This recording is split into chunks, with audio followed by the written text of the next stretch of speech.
The Particle Physics of You by Ali Sundermeyer, November 3rd, 2015. Not only are we made of fundamental particles, but we also produce them and are constantly bombarded by them throughout the day. 14 billion years ago, when the hot, dense speck that was our universe quickly expanded, all of the matter and antimatter that existed should have annihilated and left us nothing but energy, and yet a small amount of matter survived. We ended up with a world filled with particles, and not just any particles, particles whose masses and charges were just precise enough to allow human life.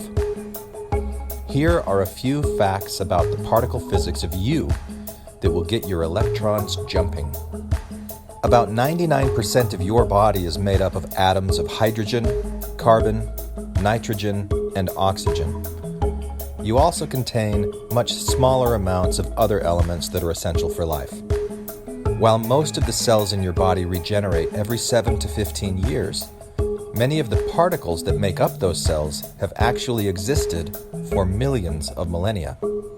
The hydrogen atoms in you were produced in the Big Bang, and the carbon, nitrogen, and oxygen atoms were made in burning stars.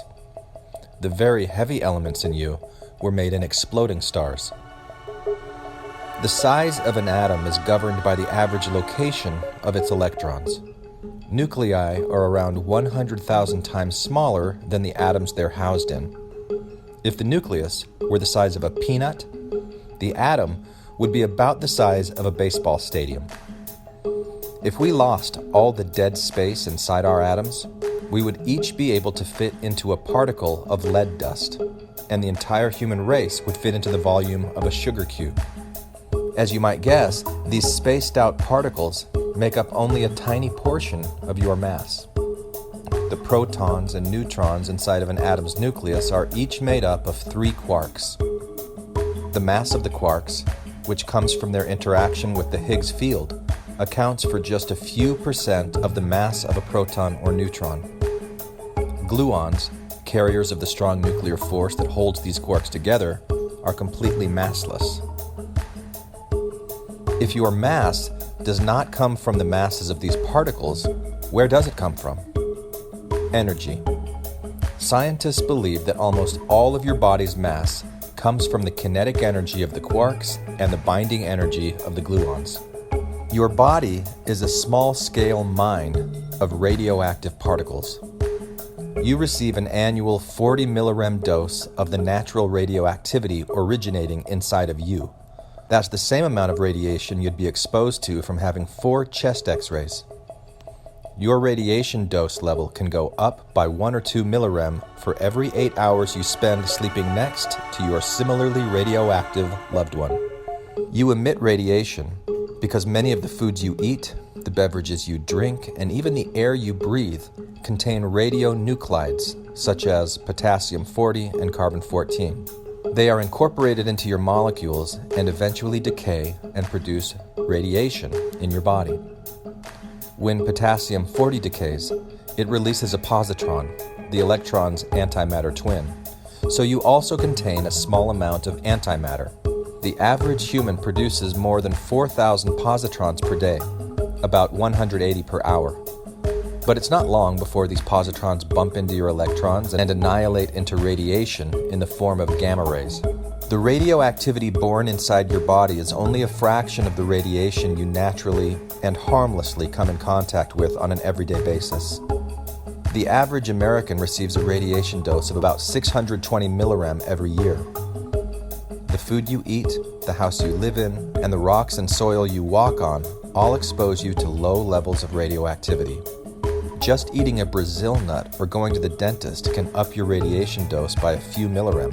Smoking cigarettes can increase it up to 16,000 millirem. Cosmic rays, high-energy radiation from outer space, constantly smack into our atmosphere. There, they collide with other nuclei and produce mesons, many of which decay into particles such as muons and neutrinos. All of these shower down on the surface of the Earth and pass through you at a rate of about 10 per second. They add about 27 millirem to your yearly dose of radiation. These cosmic particles can sometimes disrupt our genetics, causing subtle mutations, and may be a contributing factor in evolution. In addition to bombarding us with photons that dictate the way we see the world around us, our sun also releases an onslaught of particles called neutrinos. Neutrinos are constant visitors in your body, zipping through at a rate of nearly 100 trillion every second. Aside from the sun, neutrinos stream out from other sources, including nuclear reactions in other stars and on our own planet. Many neutrinos have been around since the first few seconds of the early universe, outdating even your own atoms. But these particles are so weakly interacting that they pass right through you, leaving no sign of their visit. You are also likely facing a constant shower of particles of dark matter. Dark matter doesn't emit, reflect, or absorb light, making it quite hard to detect, yet scientists think it makes up about 80% of the matter in the universe. Looking at the density of dark matter throughout the universe, scientists calculate that hundreds of thousands of these particles might be passing through you every second, colliding with your atoms about once a minute. But dark matter doesn't interact very strongly with the matter you're made of, so they are unlikely to have any noticeable effects on your body. The next time you're wondering how particle physics applies to your life, just take a look inside yourself.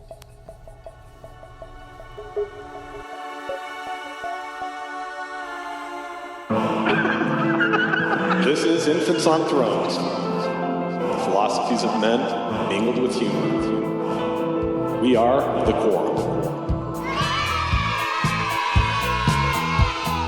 After your faith has let you down, look for the good in everything. Look for the people who will set your soul free. It always seems impossible until it's done.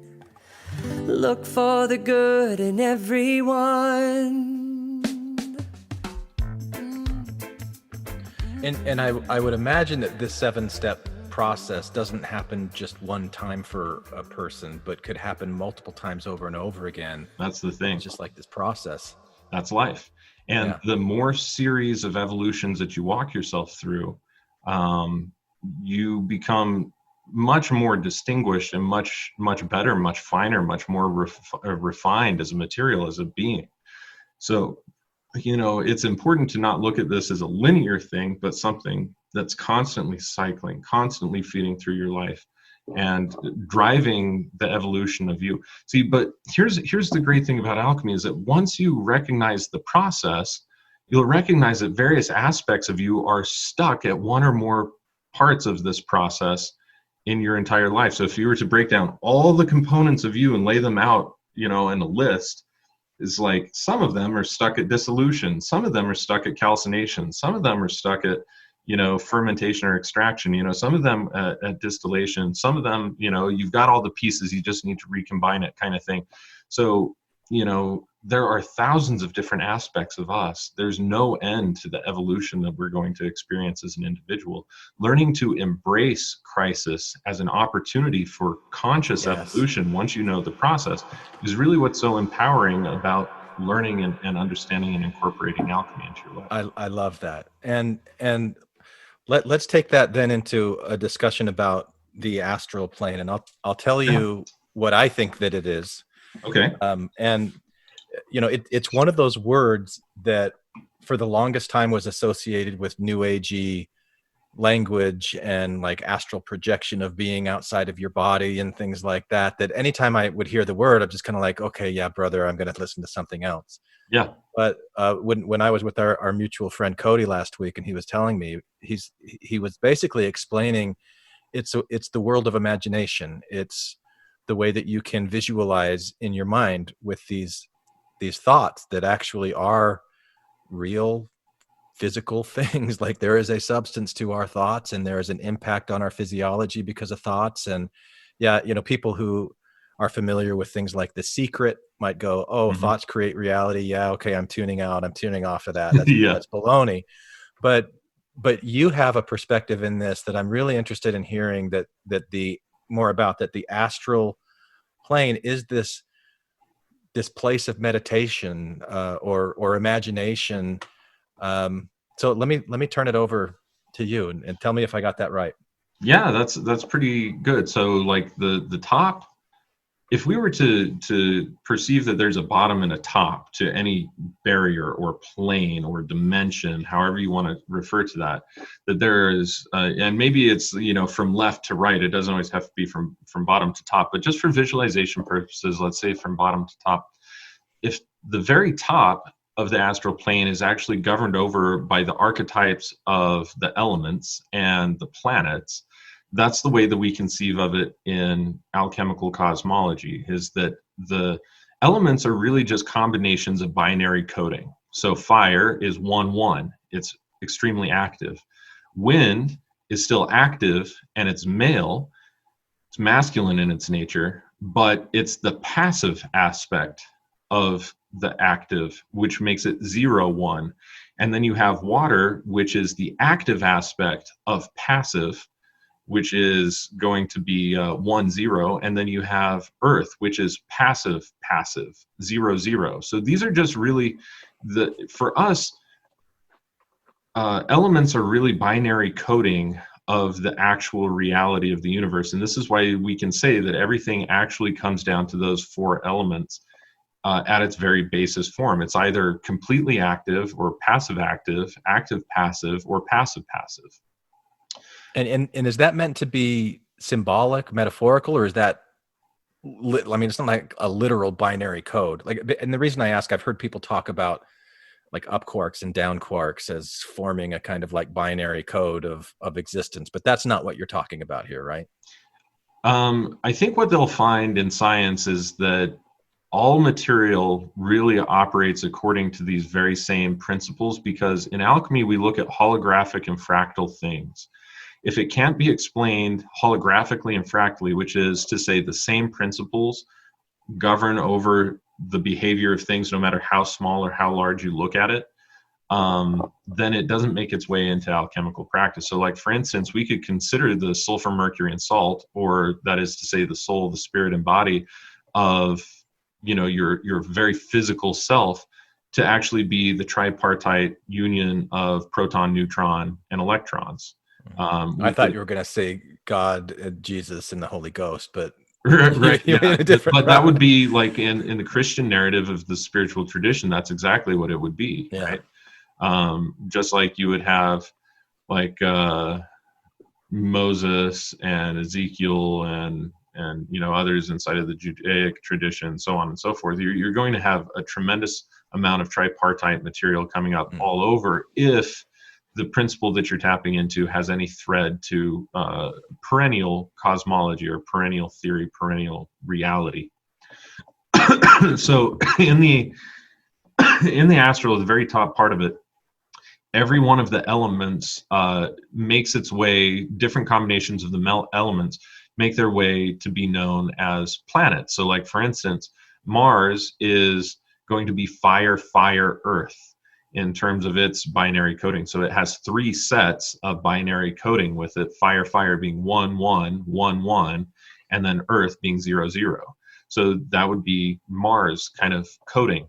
And from the planets, because the planets are around the earth, the way that they move, their shapes, their locations, everything, that also alters the binary coding a little bit in the way that binary coding is able to manifest, or what sequence and where it's coded and how it actually ends up making stage. Okay, so this is where human thoughts actually interact, is that human thoughts are in the center part of the astral, just below where the planets and all of those major archetypes are. And what we're doing is we're taking sequences of planetary archetypes at its basis form, and then elements as well, and combining them together in such a way that we have just taken from binary coding and a basic short code. Now we're created a complex programming language, say like C++ or something. And what's happening here is that we have shortcode where we can combine hundreds and hundreds and hundreds of these binary sequences in a form that allows us to imagine and to create all of our thoughts. And so all of our thoughts, all of our emotions exist in this realm of the astral plane. And when most psychics or people who are talking, new agey kind of things that are talking about the astral plane, if they know anything about anything, then this is what they're talking about. And the astral can actually be best defined by asking a question. Have you ever thought what happens to all of your thoughts when they're done being thought? Welcome to the astral plane. So it's this huge repository in the central astral of just everything that you can imagine. Plus, you can create permutations on things just by thinking about them. I just pictured the island of misfit toys from that Rudolph the Red-Nosed Reindeer claymation thing. Is that like the Right. astral? That's the cast-off thoughts. Yeah, exactly. That's a brilliant visualization, actually, of the astral plane. So then from there, the lower part of the astral actually is like the etheric. So this is what the Chinese would refer to as your meridians inside of your body. This is also like when people say that they can see auras around things or, things. That's what's happening, is that the different colors, different visualizations, so on and so forth, have become actually so dense that they're starting to take form and resonate as light at various frequencies. And it's that light eventually which precipitates into matter that we're beginning to really understand from a quantum perspective. We're starting to scratch away at the surface of that understanding. But alchemy has had for thousands and thousands of years now this philosophy that this is the way that things work. Okay, so, hang on. I gotta pause here for a second, Phoenix, because I'm getting this image, and tell me if I'm following you here. That the thoughts that we think, it's almost like hair that grows out of our head, or it is shed from our brain or our minds, and it kind of like hovers around us. And if it's really dense, sometimes people can pick it up as light, and that's what auras are. Auras are the thoughts that have been thunk, that just kind of like hover around us. Absolutely, yeah. And they actually, your thoughts actually entrain physical matter how to form, like things from the astral plane. So some thoughts are subconscious, some are unconscious, some are completely conscious. Typically, most people are only aware of their conscious thoughts, but there have been people that have been trained to be aware of their subconscious impulses as well. And sometimes that's just a natural gift in the way that their neurochemistry works. And sometimes it's something that they actually have to train for and develop. But regardless, everybody is capable of doing it. And it's basically being able to see how that thought field is actually changing and altering the information field, the information, we call it IDF, which is an intrinsic data field around that individual. And this goes back, for people who want to learn more about this kind of stuff, you can read Dr. Richard Gerber's Multidimensional Anatomy in his book called Vibrational Medicine. He has an entire section of the book broken down into multidimensional anatomy and how every different holistic practice is actually performed and what layer of the multidimensional anatomy it works on. He does this all from a very, very scientific angle as well. And people can read like Rupert Sheldrake's Morphogenetic Fields and other things like this in order to understand these things. But quantum science is even beginning to show that light is both a particle as well as kind of a photon or a vibration, a wavelength. Yeah. And what's interesting about that is that it's light that actually informs the physical body how to form. So the light is condensing to such a degree of density that it appears to be real. And it attaches itself to so much density in the physical plane, actually, that if you believe it to be real in the astral plane, then it's very, very real. And if you believe it to be very fleeting in the astral plane and can really hold on to that with your mind, you can do these miraculous mind over matter things. We see cases of miracles all the time where people were doing exactly that thing, or we see cases like Satya Sai Baba, where he was able to, manifest roses and the smell of roses and, do all of these things that would be considered by most people complete, like, magic or, some strange sorcery. They're able to manifest things from the astral plane into physical reality. But anybody who really holds their mind on any particular intention, follows through with it with their actions, is actually taking a thought that exists in the astral and precipitating it down through the astral plane and into the physical plane. And that's no different than dissolution, where we get our crystals here. When we take our dissolved mineral filtrate after the filtration process and we just evaporate down the liquid, which is to say to get rid of the astral material out of it, then there's solid material that's left. So, again, this is a corollary that we see here in the laboratory. So, boy, this is so interesting to me, Phoenix. So in the case of, I don't remember the name of the guy that was able to manifest a rose, or the scent of a rose.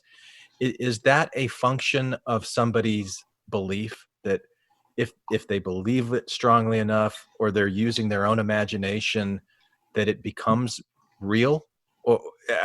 And I don't mean that in like the pejorative way to try and brush it away and say, oh, that's just imaginary, it's not real. Sure. But to say that it is, if you believe that something like that's possible, then it could be possible. But if you don't believe that it's possible, you're never going to touch it. It actually operates completely independently of belief. Does it? Okay. So beliefs can actually either aggrandize or hinder the ability, depending on what the belief is. So like if you actually have a core belief that this isn't possible, then chances are you're tuning out of this interview right now. If you do believe that it's possible, you're like, see, somebody else believes it, and it just aggrandizes that belief, but it does absolutely nothing for the ability itself. The ability itself is really based in the perennial principles of how well can you visualize something inside of your mind. Then can you sensationalize it?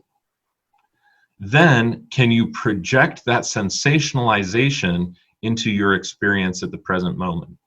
That's really what the basis of all magic is, the way that I teach modern magic for all of my students and all of those who are kind of part of my spiritual pathway, is that magic is very much so not something that people need to be afraid of, that it's like this negative force, like anything. That people will find a way to use magic for every different purpose that you can possibly imagine, but at its purest source, the way that it works, the dynamics of it are, can you visualize it? Can you sensationalize it? Can you manifest that sensationalization right now? And if you can feel anything hard enough, it becomes so. And it may not become so. It's like, just like your willpower, it's just like going to the gym. You have to flex the muscle over and over. If you go to the gym and start, trying to do 100-pound bicep curls and you've never been to the gym before, you're going to hurt yourself. Yeah. Or others, or both. Yeah. But if you start, 10-pound range, 15-pound range, 20-pound range, and work your way up from wherever your capabilities exist to begin with, then you begin to have more and more and more power over it. And, this isn't anything crazy. I mean, the people have been practicing magic in forms of folk magic for thousands of years. They're not going to persist doing that for thousands of years just because they're deluding themselves into some crazy reality. They're actually seeing some result. Otherwise, they wouldn't be practicing. Right. And so, this is the basis of it. And even the U.S. government has actually utilized a lot of this very same information. In fact, there's a really funny, clever movie kind of making fun of it in a tongue-in-cheek kind of way called Men Who Stare at Goats. With George Clooney. Yeah, George Clooney. Yeah, and Ewan McGregor. Yes, exactly.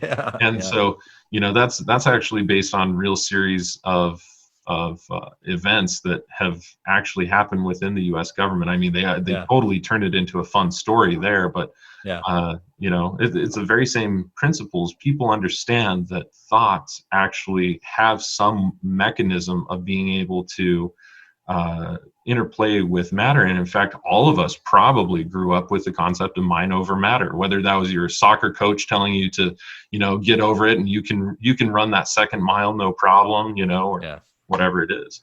Well, I think it's only a matter of time before Google or Apple or some other technology learns how to read the thoughts in the human mind the way that we just have organically, biologically, naturally evolved to be able to read our own thoughts. Yes. Because that's what we're doing every single day. We've got this mechanism that allows us to read our thoughts. It allows us to feel our feelings. And I can imagine a day when there will be technology that allows you to read thoughts, allows you to what were you said 3 stages with it, being able to visualize it, being able to sensationalize it. Sensationalize it, and then manifest? Was that the Yeah, other one? exactly. Like actually drawing that into the physical plane. You know, usually that manifestation step involves some sort of ritual, or it involves writing or drawing, right? Putting something into a sigil takes an idea and its archetypes and it turns it into a semi-physical thing. The drawing is just a symbol, but it still exists in the physical. You've actually drawn it, right? Yeah. Same thing with performing a ritual. You are actually real. You are an actual person. The incense that you're burning, the candles that you're burning, the herbs that you have, like all of those things have significance, and they're part of the binary coding that the universe is really made of. And so when you get the right combinations of those things inside of your ritual work, then that actually is a manifestation of those things, because the whole concept is that you're doing behaviors and manifesting, like with your physical body, what you have sensationalized and visualized in order to make it a reality. How does your understanding of this astral realm interact with those 7 stages that you talked about earlier? Are you using imagination, meditation, visualization, things like that in each of those phases? Yeah, the whole time you kind of have to, in a certain regard, because or at least your results may be hindered if you don't. Let me put it like that, because realistically, if you can't think about what your traumas are and visualize the instances or memories of them, then you're going to have a harder time doing that work. However, if you can visualize instances of moments that have happened to you where your perception has been fixed on something that has lent to your belief system, now you can identify the belief system easier and faster because you have a memory that takes you directly to that feeling. And so what most people would refer to as like the astral sounds really ungrounded, but it's actually very grounded, and people are accessing it all the freaking time. Like anytime that you think a thought, anytime that you remember something, anytime that you have memories or nostalgia, you are actually existing in the astral plane. So just using that terminology and developing the awareness that that's what it is makes it suddenly infinitely more accessible for most people. Yeah.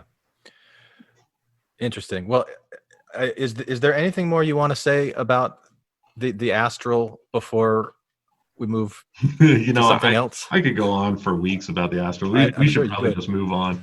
Okay.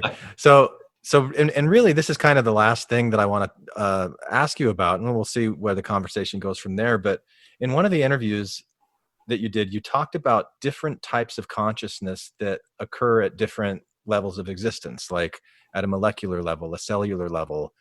There's consciousness that is all around us, and like our bodies that are made out of trillions of living cells. Each one of those living cell is conscious and aware within its own sphere of what it is and what it's doing. Like, that idea is so fascinating to me. I'd like to hear you talk more about that, and maybe like what consciousness is, because I think we typically think of consciousness in the terms that we're familiar with as human consciousness, which is a result of all of the things that make us human. But a dog's consciousness is going to be different. A snake's consciousness is going to be different. So yeah, talk about that a little bit, please. Yeah, so I guess let's just start off as what is consciousness. Consciousness is an awareness of one's function. So basically, again, I use the terms holographic and fractal frequently because everything that I'm looking for in my work, and largely that alchemy and the Hermetic tradition works with, is all based on holographic and fractal truths, meaning that it's perennial and it's universally applicable regardless of what you're looking at or how small or how large something really is. So when we talk about human consciousness, we're talking about the awareness of our purpose or the awareness of our function as human individuals. But because we live in society, we also have an awareness of humans as a general thing. And, humans tend to interact in the astral plane, and we're able to do this really interesting thing that's developing an awareness of our function. And that's what really differentiates human consciousness from most other forms of consciousness, because most other forms of consciousness, whether we're talking about, the animal kingdom or vegetable kingdom or mineral kingdom, they have an awareness of their function. And they have an awareness of where they're at any given point in performing a particular function or the overall function of just being alive.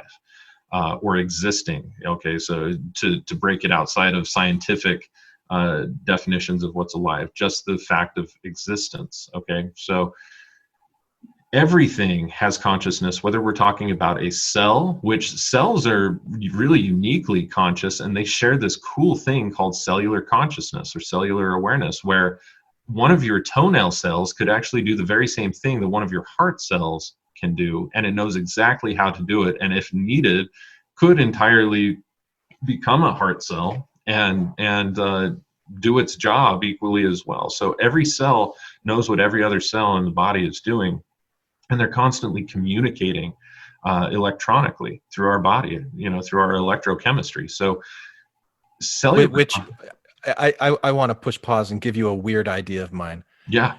I think that's what's happening to the planet right now, actually, with the internet and humans interconnecting. Exactly right. I think we're creating this huge electronic brain and network and we're mimicking what's been happening at these smaller microscopic levels of existence. Yeah, absolutely. I'm on the exact same path on that one, thinking that that's most likely what's happening.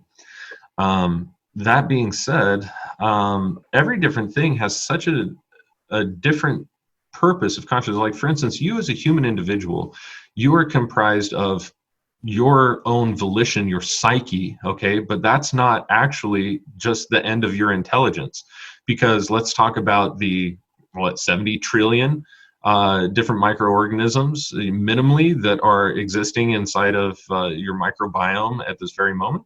So, what we're looking at here is that every single one of those actually have a big part to play. Like, for instance, if the microbes that are responsible for making shikimic acid and for performing shikimic acid pathway inside of your body are compromised. I don't know what shikimic is, but I love hearing you say it. Yeah, it's basically a different type of acid that's used as an enzyme in order to create serotonin. And so if that's compromised inside of your body, now you're actually going to feel bad. So because your consciousness as a human individual is impacted so largely by your physiological state, that if your neurotransmitters like serotonin are altered in any way, shape, or form, it totally changes your perception or your perspective vastly. And so small shifts of various other forms of life inside of you, cellular intelligence, microbiological intelligence, all these other things, that the culmination of all of those intelligences is what the human intelligence is inside. We're comprised of minerals and water and its memory. We're comprised of our own cells. We're comprised of amino acids and their own awareness of their function and how they move through. It's just actually astounding when you sit down and you think about, wow, there's so much to me, when really what you're identifying with is just your soul. But the culmination of all of those other things around you that are part of your body, sometimes part of your spirit, those actually inform your decisions and change the perspective from which your soul evolves and grows. Yeah. So, and I just want to pause on that when you're saying soul, you're talking about the psyche. You're kind of talking about like the mind, the intellect, that egoic consciousness. You're not talking about some oversoul that's in the universe, or some intangible and undefined thing that people hold over you to save your immortal soul. No, I'm talking about your psyche. I'm talking about your interests, your talents, your passions. Your own awareness of your function. Yeah. So that is, all of that goes hand in hand. And so, I don't know what more you might want me to say or expand on about that, but that's the general viewpoint that I have on all of this, is that every form of consciousness leads into a much more evolved state of consciousness that is less solid and less pure than the form that came before it. Like, for instance, if we start at metals are only composed of single atomic structures, clusters of single atoms that form the metal. Like gold only has gold. But then as soon as it breaks down and oxidizes, it becomes a mineral. Now we have, like, say, gold oxide, for instance. That's now a mineral, and it has two atoms to it. It's more complex. It has this purpose and this purpose put together in a single purpose. And then we have, gold oxide breaks down inside of the soil, and let's say 37 different types of microorganisms like to decompose that. Each one of those different microorganisms feed on gold, and so they draw their sustenance from it, but they break it down into something different, some other enzyme, coenzyme, other mineral, etc. And from that, we get all of these different myriad variations, realistically, of consciousness that all originated, say, from gold, or just from the atoms as we know them in the periodic table.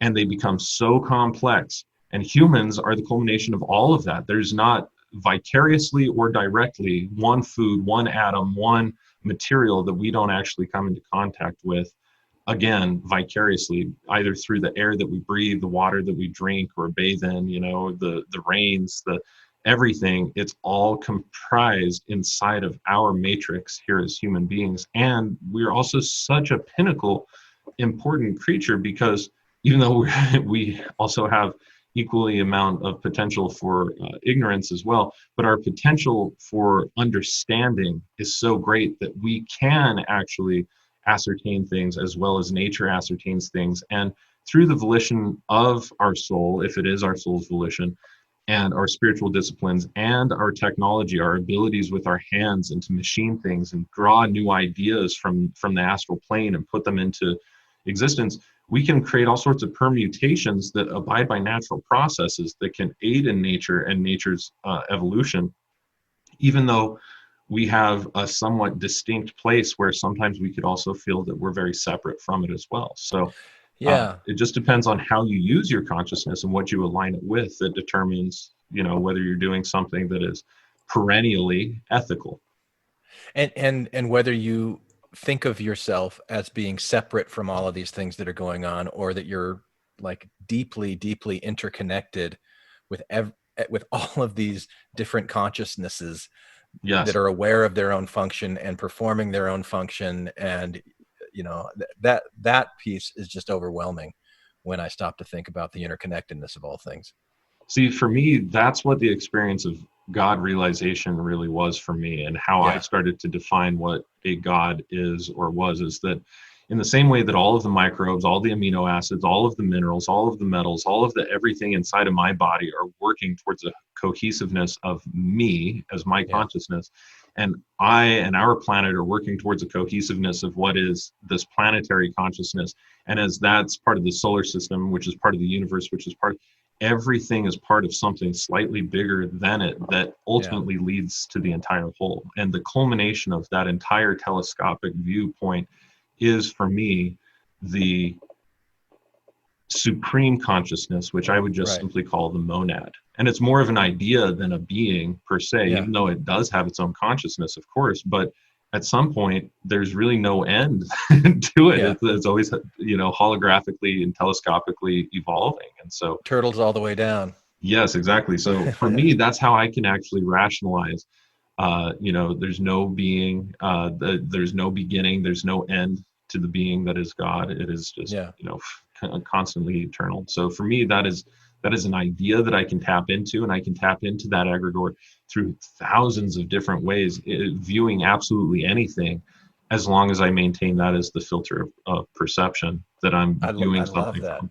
I love that. Yeah, because when I've talked to people, because I mentioned earlier bathing with God, that this is really the idea that God is this it's everything. It's the aggregate of all of these things, and this energy that we're constantly bathing in, we're immersed in, we can't escape from it. This is where we are. And people that I've talked to that have struggled with this idea of intelligence, because it's so attached to this idea of like a single God father figure who's directing everything. You go here, you do this, you do that, rather than all of these individual, like, I don't know how many numbers of these consciousnesses and intelligences that are changing and evolving. And it's like these domino effects of this change then leads to this, which leads to this, which leads to this. And we're all doing this dance Yeah. with it. Yeah. All the time. All the time. And it's mind boggling. I think it's meant to, it's like one of those Zen meditations, like the sound of one hand clapping. Right. You get into it and you start to think about it, and it takes you down this wormhole that is like, wow, that is really, really deep. And whether perennially my understanding or my ideas of it at the moment are true or not is irrelevant, because for me, that's what gives sense to and makes sense for my tradition and what I'm doing, and what fulfills my purpose for now, until it doesn't, in which case it's an idea, not a belief system, so I can change it really easily. Yeah. So here's where I want to end with you, Phoenix. And again, I really appreciate this time that you've taken here.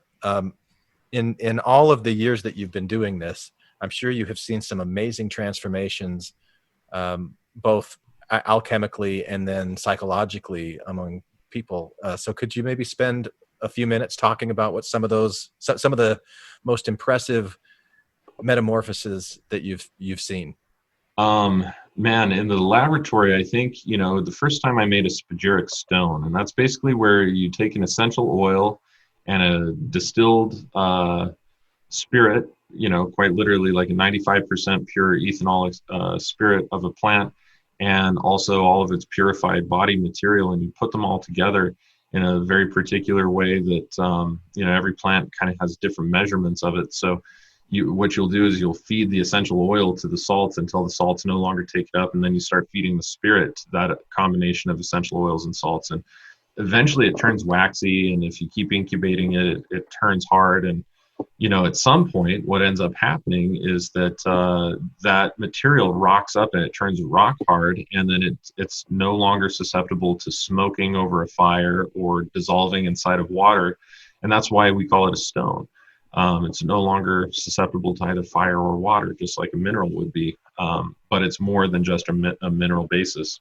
And those things are so potent and so strong. I mean, literally, the tiniest little amount dissolved in ethanol or a glass of wine, it does a trick, and it alters your consciousness like crazy. And you only start to see from a very certain perspective, or start to feel things and perceive things from very particular perspectives. The plant intelligence is just so strong that it creates a filter of perception. And so, plant stones were kind of my real introduction to all of this, and that blew my mind. And then, getting into the metallic work, and I've not successfully produced any metallic stones that I feel comfortable ingesting. Not that they couldn't be, just that I don't feel comfortable doing it without the proper testing, and never done all of that. So, but I have taken oils of the metals, like up above me, back on my right side, that'd be your left. I've got oils of every single one of the 7 traditional metals. So oil of iron, oil of gold, oil of silver, oil of copper, all these things. And those are, when we talk about an oil, what we're talking about is the sulfur. We're talking about the soul of the metal. And so when you extract the soul of a metal, again, I was talking about metals only being one consciousness, one elemental form of consciousness. When you break those down into the soul, the spirit, and the body, they become really, really crazy and pure. And that changes your consciousness more than just about anything I could have imagined too. So yeah, I've seen that, and I've seen the same processes used to make a stone or the oils of the metals, in myriad ways, changed tons of students' lives and my life, and other people's. Every time that we work in the laboratory, we're actually just performing a ritual of an aspect of us. So like, for instance, we were recently working, our friend Cody was recently working with juniper and with nutmeg. And throughout the whole process, aspects of our psyches and aspects of our beings that were corresponding to what nutmeg symbolizes inside of us, or what juniper symbolizes inside of us, those were being worked on throughout the process. And is that different for each person? It is different for each person, because not every person has the same constitution to begin with. Yeah. And some herbs have a less, like, for instance, if you go to a party and there's 30 people there, how many of them are likely to be your very best friend? It's about the same odds when you start working with plants. It's like some of them going to be real close allies that you're like, wow, I really love this plant. And you get other people in the laboratory, and you may really love lemon, they may really hate it. They need something totally different. They hate sour, they hate all these things. So the aspects of the plants that actually correspond to us, we have psychological affinities for plants that work really well with us, because again, they're holographic and fractal. If you like eating coriander, or if you like eating cilantro, for instance, then you're probably going to do pretty darn well when you start working in the laboratory with those plants. If you absolutely hate them, you're one of those people who's like, oh, it just tastes like ivory soap, or what. You're not going to probably enjoy all of those effects, but you're going to know how to navigate your way through it to be able to, in many ways, transform or evolve or exalt a certain component of yourself that corresponds to that plant. And so, yeah, it's very highly subjective, but it's something that's undeniable once you step into the lab and start observing things from that particular perspective and utilizing those 7 processes. These vegetable stones that you started off talking about, could it be any? You said that they're so potent once they get to that stone form that they really do alter your consciousness. Could that be anything, like any plant, or is it? You can make a stone from just about any plant. There's like not every plant will yield essential oils, so there are techniques of making stones without essential oil processing as well. But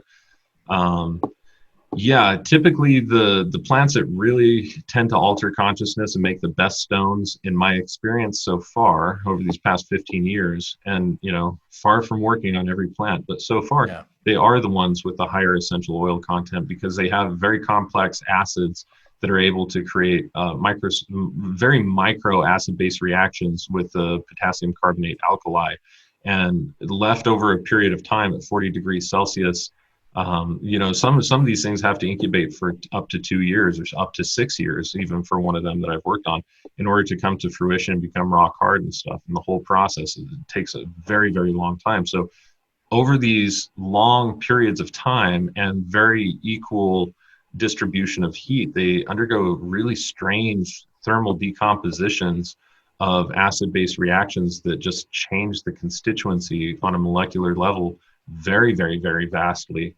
And so that's what I see with the essential oil method, and the plants that have higher content of essential oils like rosemary and lemon peel and lavender and juniper and all these others.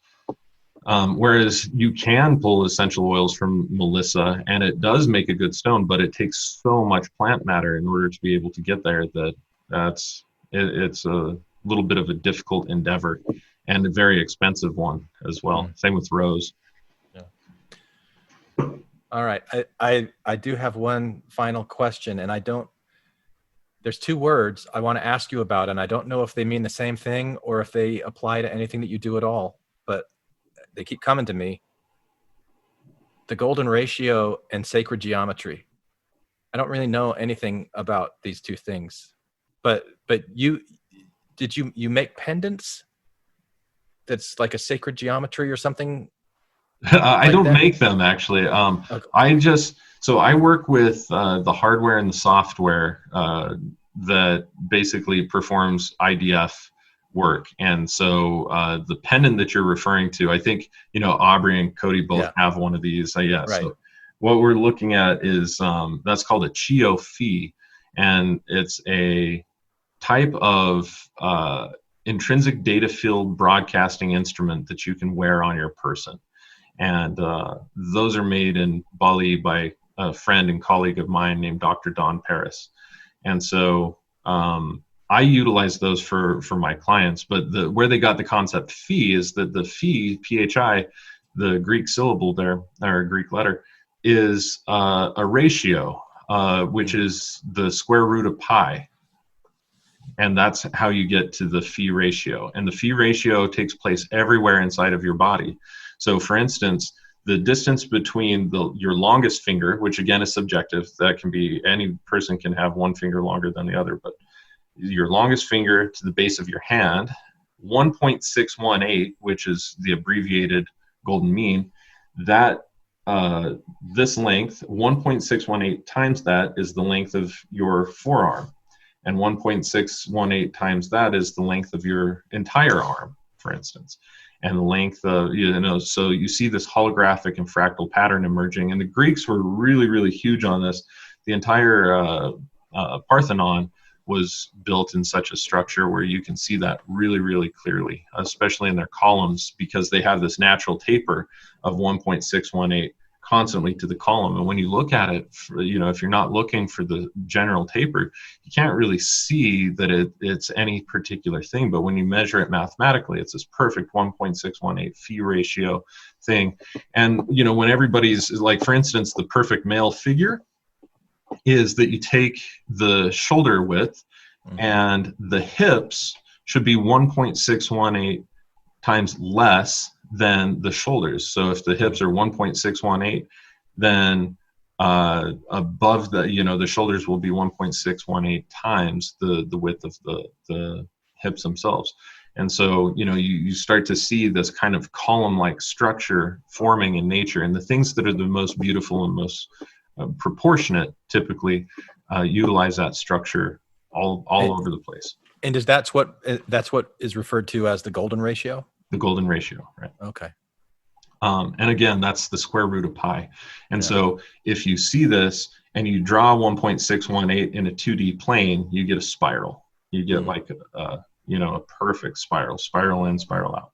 Like spiral galaxies and just like these patterns. Like I've seen pictures in nature. It just occurs like crazy everywhere. Yeah. Yes. So that's the phi ratio. And sacred geometry, realistically, sacred geometry, so we talked about the astral. We'll leave all of our listeners for, leave them with a real big bang here. All right. Is that the directly above the astral plane is the causal plane. And the causal plane is where zeros and ones form. And what a zero is an angle. And what a one is a segment. And so anytime that you get an angle and segment and series of those put together, now you're starting to see that there are causal formations that can be formed. And traditionally speaking, from the Hellenic or the Greek perspective, there are 5 Platonic solids, 6 if you count a sphere, but 5 real Platonic solids, and that those really correspond to the elements themselves. And so the lower form of the causal is the beginning form of the astral, and the lower form of the astral is the beginning part of the physical. And above the causal, the higher part of the causal is the lower part of the spiritual, and those are those 4 dimensions. And that's a very Kabbalistic idea, in that there's 4 dimensions in kind of 4 worlds is what they would refer to them as in the study of Kabbalah. But Kabbalah itself is a holographic and fractal principle, so it's been adopted since the very earliest Egyptian origins into the practices of alchemy. And so we look at the structure of the tree of life and the structure of sacred geometries and structure of all these things, because they all have a very common thread in the archetypes of how they work and what their functions are and what the awareness of their functions are. We just see them happening in different dimensions, either spiritual, causal, astral, or physical, or sometimes, like the human individual, all 4 of those. And right here's just where I drop the sound effect. Yeah, exactly. All right. Wow. Well, once again, thank you, Phoenix. Yeah, man. Doing this. You. It was a pleasure chatting with you today, and hopefully our listeners didn't go too cross-eyed. I don't know if they're still following Infants on Thrones after all this time, then they're going to be like, "Oh yeah, this stuff was awesome. I don't understand any of it, but I like it," because that's how I am. Cool. All right. Well, thank you very much. Hey, thank you so much, man. It's been a pleasure. Put down the weapons that you use against yourself. You don't need them anymore. Lay down the weapons that you use against the world. We don't need another war. Put down the weapons that you use against yourself. Hi, this is Hillary. Matthew, Ryan, Carol, Keith, Ashley, and I like to play bingo online while listening to Infants on Thrones. You can comment on this episode on the website, infantsonthrones.com. And if you really like what you hear, give the Quorum a 5-star rating and write a short review on iTunes. I did. Anyone for the closing prayer? My worst crime is an inside job. Dark thoughts taking over like an inside mob. I tune into the scene between the eyes, and take a breath. Thank you for listening to Infants on Throne. I sit still and watch the thoughts flow past me. Never mind the future, never mind what the past be. I like to jump and let the universe catch me. Free fall, watch the beauty blow past me. I keep my pockets light, destination in sight. Keep my actions elevated to compassionate heights. I'm walking past the fight, laying down on Sunday night. Choosing love when I pick up this mic. So we can make love, not war.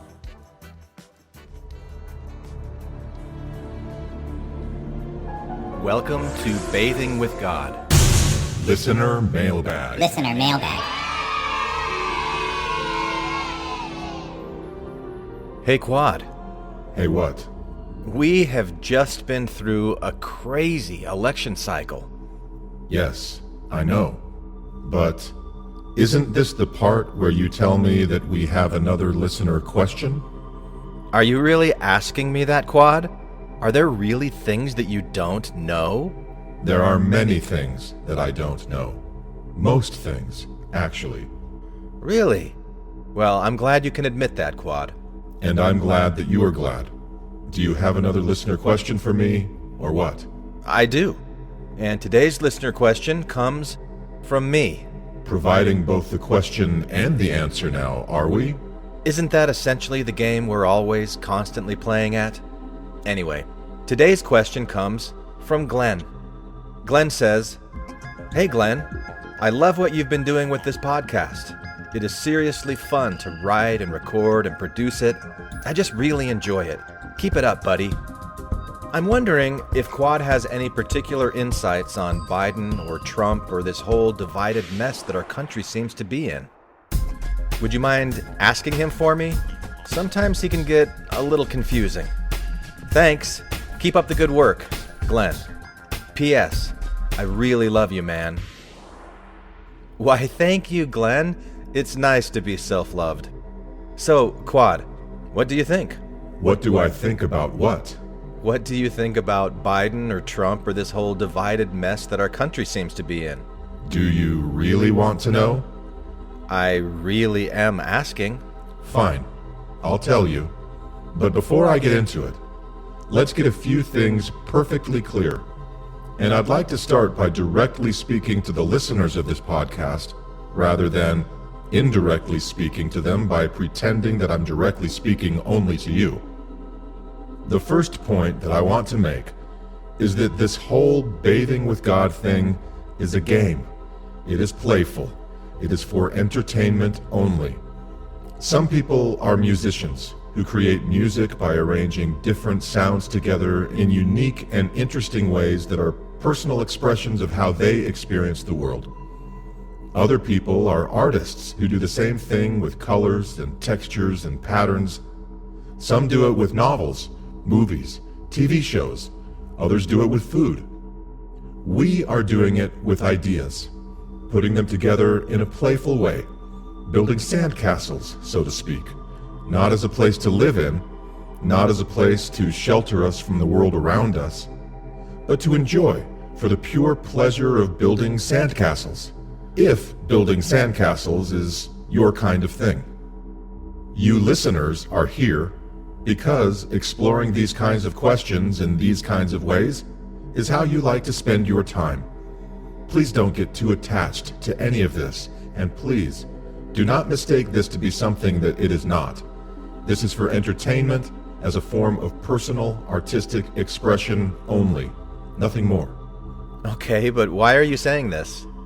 Because yesterday you saw something about a dogmatic cult leader who was preaching similar ideas to the ideas that you play with in this podcast, and that made you nervous. You want to be sure that people know that you are anti-dogma, anti-preaching, and anti-cult. Yeah, well, I would hope that's obvious. Maybe it is, maybe it isn't. You can never be sure how people are going to interpret the personal artistic expression that you produce, because, and this is the second point that I want to make, no matter how strange this may sound, each individual person is always constantly only interacting with their own imaginations.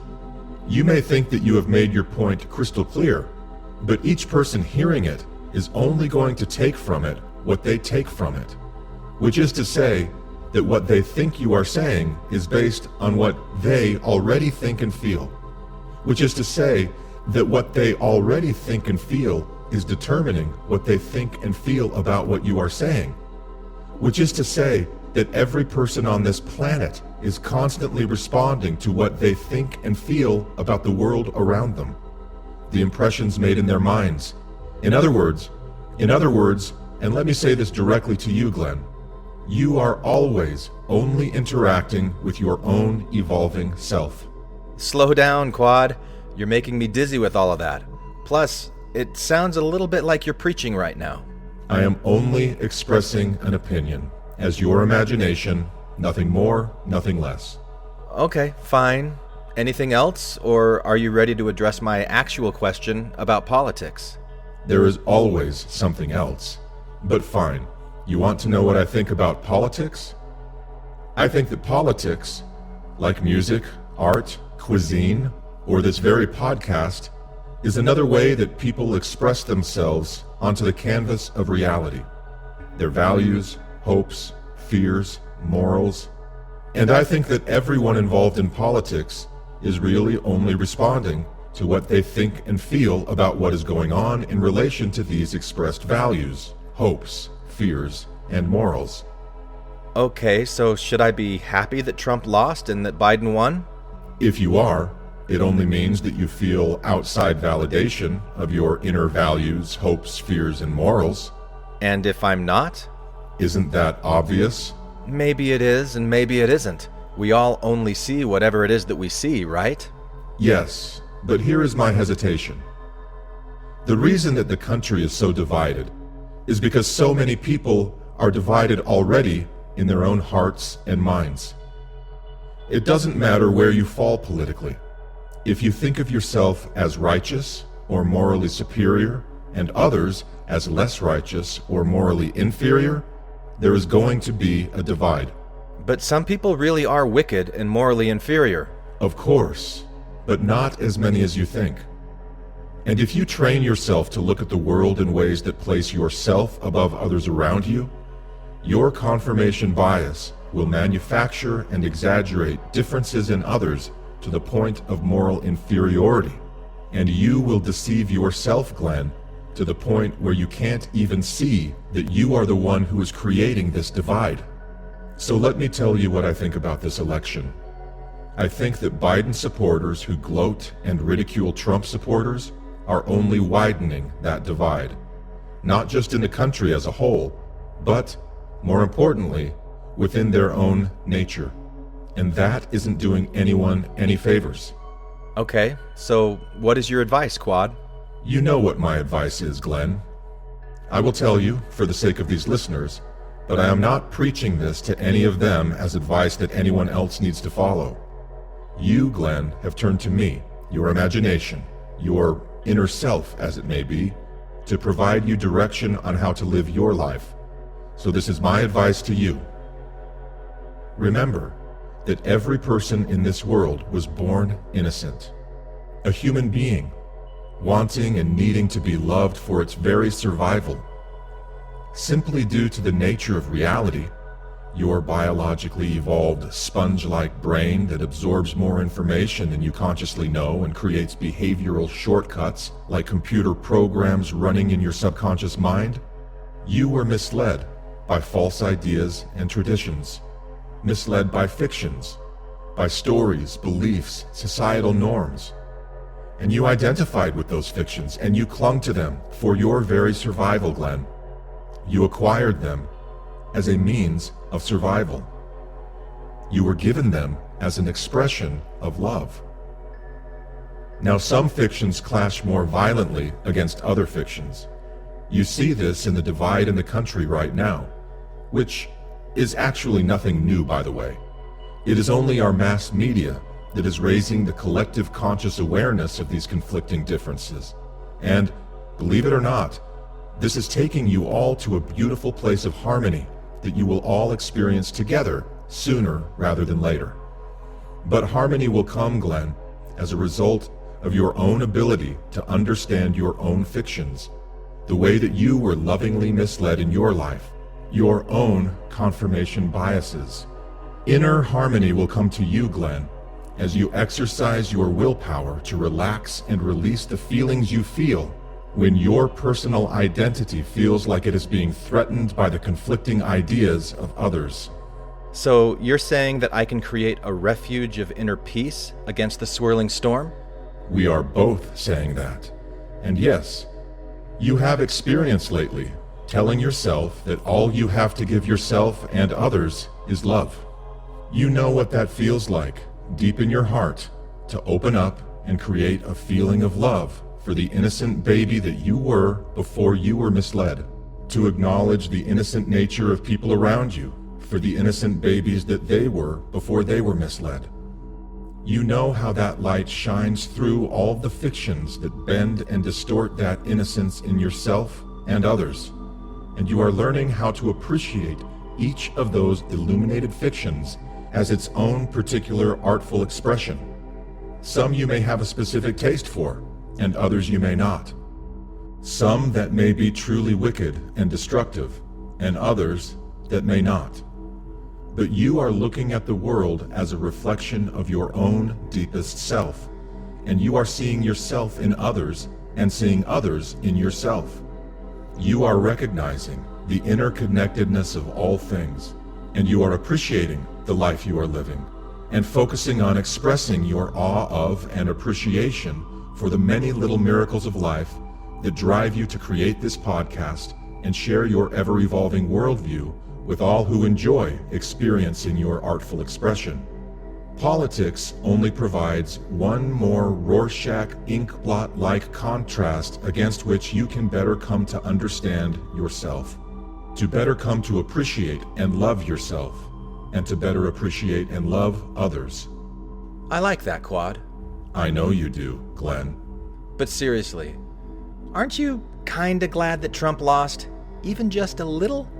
It honestly doesn't make much difference to me. He isn't going away, you know. Trump was a big name before he was president. He will be a big name after. He will continue to tweet to his supporters, and they will continue to love him for it. Even Trump is innocent at his misguided core, as is Biden, as are you, as is everyone. Beware of self-righteousness creeping up in yourself, Glenn. Resist the urge to condemn. Focus on that love that you want to create for yourself and for others. Don't get distracted, and forgive yourself very quickly every time you get distracted. Thanks, Quad. You are welcome. Quad bless America. One nation under Quad. Indivisible. As long as you hold liberty and justice in your own heart for all. Thank you for listening to Bathing with God. If you like what you just heard and would like to purchase a print or Kindle version of the complete book, search for it on Amazon.com or go to the website bathingwithgod.com. And if you really, really like what you just heard, share it with someone you love and give me a 5-star rating on iTunes or whatever podcasting platform you use. You can also like our Facebook page and subscribe to the Bathing with God YouTube channel. And if you'd like to reach out to me personally, you can email me, Glenn Osland, at bathingwithgod@gmail.com. I'd love to hear from you, and probably so would Quad. Oh yeah, bring it. Thanks again for listening to Bathing with God.